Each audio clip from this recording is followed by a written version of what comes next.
After a long day at work, the last thing busy moms and dads want to do is slave over a stove making dinner. So get out your slow cookers and get ready to make dinner easy again. Joining us to share a delicious pork recipe is personal chef Bill Collins from chefbill.com.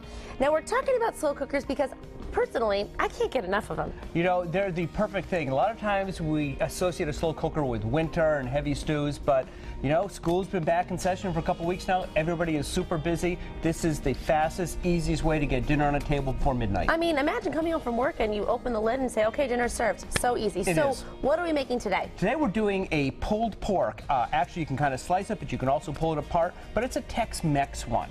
A lot of times people associate it with like barbecue sauce, but there's so many things you can do with this. And actually, this is, in a way, a variation on the chicken cacciatore I did a while ago, because you start with the same. You start with tomatoes, you start with herbs, you start with onions and garlic, and then you add in the meat. But I'm going with different seasonings this time, and that's what's going to give it our Tex-Mex flavor. It's interesting. I only think of barbecue when you say pulled pork. I immediately think barbecue. Exactly. So it's a good different variation. Exactly. To change it up. Exactly. So what I've done is I've already put the diced tomatoes in, the onion and garlic are in, and I'm just going to put the tomato paste in. And you know, my favorite trick in the world is to take out both ends of the lid off of both ends of the tomato paste, so it comes right out of the can. I avoid using tomato paste simply because I don't like dealing with scooping it out of the can, but that is and that way you don't have to worry about it. Game changer. You said you put garlic in here. Did you put fresh garlic or minced? I put in fresh garlic. Okay. And so that's ready to go. And then you mix that all together. Just kind of stir it around. Okay. And I'm going to throw in some of the spices. So it calls for about a teaspoon rather so of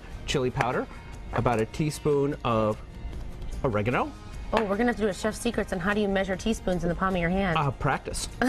And some cumin. And then again, just going to stir it all around. I can do that for you. Sure. So now, I'm going to take just a little bit, about another teaspoon or so of cumin. And I'm going to take another teaspoon or so of the chili powder. And I'm going to rub it directly onto the pork. So it's like a dry rub almost. Exactly. It's going to add just a little bit more flavor to the whole enterprise here.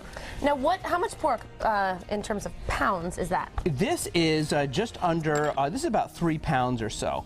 And depending on, this is a loin roast, but you can also go with a shoulder. You can go with a butt, which is also a fancy name for the shoulder. And there's so many different cuts you can go with. You really can't go wrong. If you do go with the tenderloin, it's going to fall apart because it cooks so quickly. So I would avoid using that. But you want something bigger and heavier. This is boneless. You can go bone in. It might take a little bit longer, but it'll really be well worth it. So really, all you do, as Seth, I think he invented the phrase, set it and forget it. Put this on. He loves it. He does. But put that on, come back 8 hours later, and you're going to have this completely cooked through. It's that easy. The time you saw me put it together, what you didn't see me do was slice the onion. That takes a minute, if you're distracted. And everything else was that easy to do. Unbelievable. And then you put it in for about 8 hours yep. On low or high? I put it on low. If you put it on high, it'll definitely overcook. And this way, it'll have plenty of time to cook through. And also with the juices that come from the pork, you're going to have a lot more sauce. That was a 28-ounce, you know, the good-sized can of tomatoes with the tomato paste. So that's a few cups, but you're going to be getting, well, much more than a quart of sauce with this. There'll be plenty of sauce, which will also help with leftovers. Perfect. Let's fast forward about 8 hours, and we'll see you in just a bit to show you the finished product. Don't go anywhere.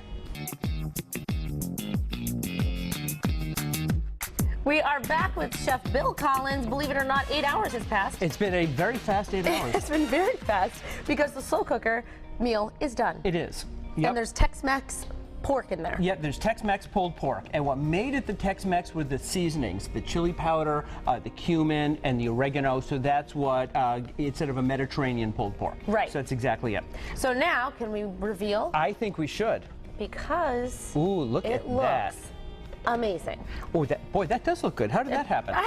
It looks amazing. It does. Gosh, it was like the fastest slow cook I've ever seen. It was. So now I'm just going to pick this up from here. And if you'd like to slide that over a little bit. Yes. Now, sometimes, depending on how dense it is, how big it is, you can slice this. But I'm pretty sure that this is just going to fall apart. Yep, just like I almost got you there. No, that's all right. Just like a pulled pork. It's, you know what's great? It's like, you know, you literally take it out of your slow cooker. I mean, talk about easy breezy. You don't even have to really cut it. It's done. Exactly. It's like fork tender. Just pull it apart and eat it. Exactly. It's ready to go. It's also really good for kids, young kids, because it's so tender and you don't really have to chew much. You know, it just kind of melts in your mouth. And not only that, it's great for portion control in that you take as much as you want. You don't have this big slice of meat there and say, oh, gee, that's too much. You end up wasting it. This, you take exactly what you want. Yes. Oh, So, all I can say is I want to eat it. and another great thing, you'll be able to do that in a moment, but another great thing about this too is if there are leftovers, there's so many things you can do with this. It could be the foundation of a chili. You could do it as a foundation for fajitas. So if you don't have the grill going and it's a rainy day, you can get all your other fajita things going. So it really can keep going on to different kinds of meals instead of having just the same thing for a number of nights. What a good idea. Chili and fajitas. So right, you can make one and then have that in the refrigerator to use over and over for different Exactly. meals. Or put it with your spaghetti squash. Exactly, which I happen to have some right here. Now, you actually cook this in a way that I never knew was possible. Yes, and what I did was I just took the whole spaghetti squash, I pierced it like you pierce a baked potato before you throw it in the oven. So I, with a paring knife, just stuck holes in it, and I just threw it in the oven.